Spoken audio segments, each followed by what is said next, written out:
Welcome, brothers and sisters. My name is Eros, and I am the Toolmaker. First of all, let me tell you how grateful I am to have you all on this new chapter of our project.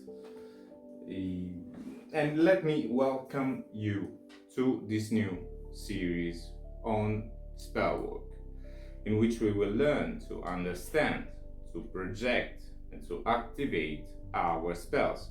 In this series, we will need to have an understanding of what we've learned on the previous series on meditation and mindset, and we should also know how to craft and use a sigil like we've learned on the previous series. But at the end of this process, we will be able to cast spells like a proficient sorcerer, witch, or whatever is the name you prefer to attribute to a practitioner of the magical arts. So at this point we need to ask ourselves, what is magic? Well, there are quite a lot of definitions, and they can be as different from one another as different are the paths you can follow following the magical arts.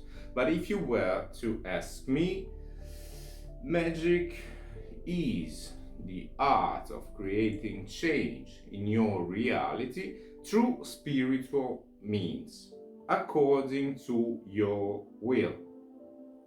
How can we be able to achieve such a feat? To do this, we need to use symbology to access the power of our subconscious, and also communicating to our reality, or the universe, or the eternal light, or God, if you prefer, how we want our reality itself to change. To apply this concept, we are going to build a micro structure, which is representation, which is correspondence to something we want to manifest in the large scheme of things, in our reality, in our universe. And this micro structure is what we call a spell. Of course, we can find a lot of spells pre-made in grimoires, in books, and even online. But what we really need to do is to understand and learn symbology, to understand why we are using certain elements in our spells instead, of blindly following instructions. We want to understand the symbolic meaning behind what we are doing, and not just doing something because the instructions say so. And this approach is also much more powerful, easy to understand, and will allow you to build your own spells for any occasion. Also, to build your own grimoire in the long term. Of course, you will always be able to use someone else's spell if you really trust the person, the practitioner, or if you respect the craft, or if you respect their knowledge. But I want you to at least be able, have the means to look at a spell and understand why certain elements are in place, and guess what they mean. Of course, in learning symbology, I will explain what I think is true through my research, through my direct experience and experiments, and through the use of divination, of course. And also, of course, discussing with other fellow practitioners.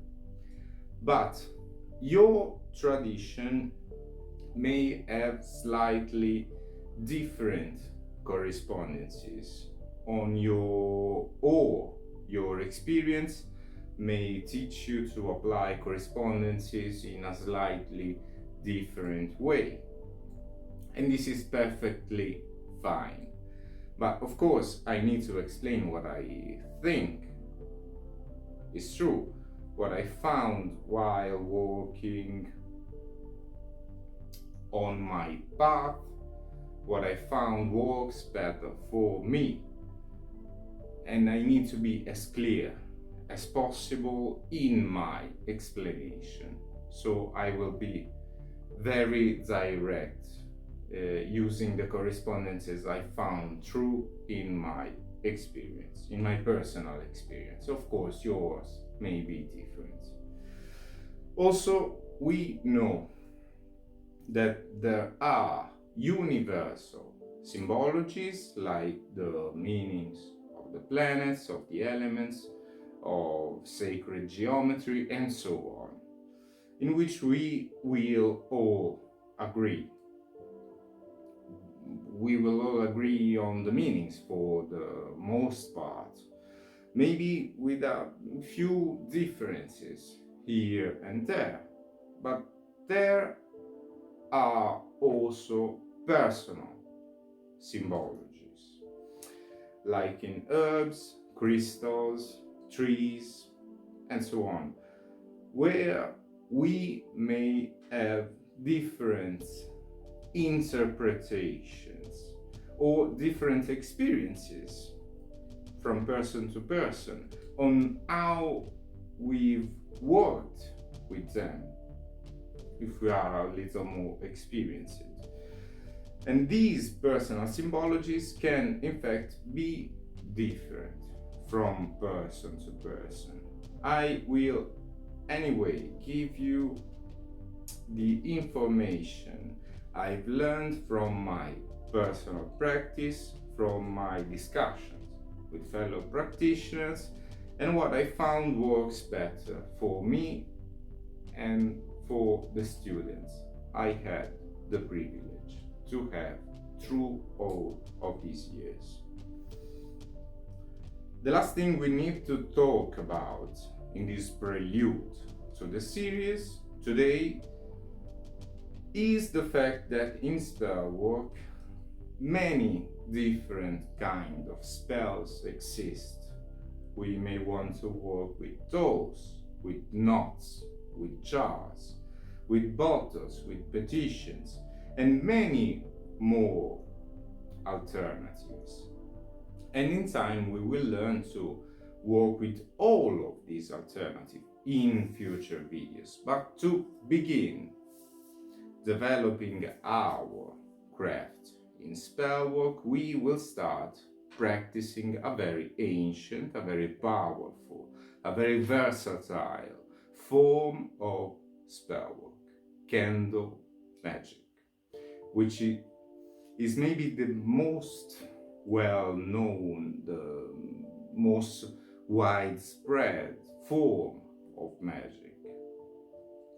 Candle magic will also be one of the easiest way to apply correspondences.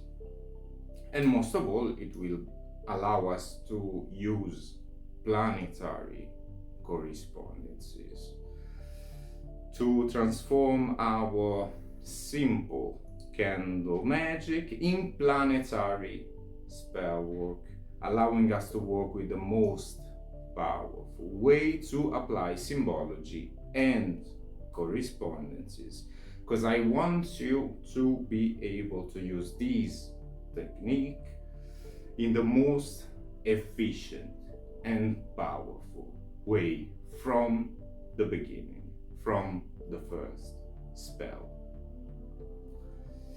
Of course, you will always be able to use basic chromatology if you prefer to do so, but obviously planetary powers will be much more efficient in your practice.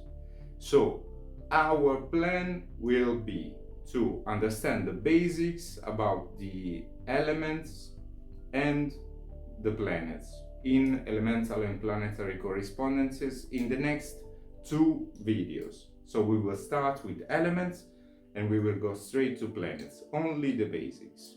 Of course, we will discuss more in depth elemental and planetary and even zodiacal correspondences in future videos, one by one, single videos.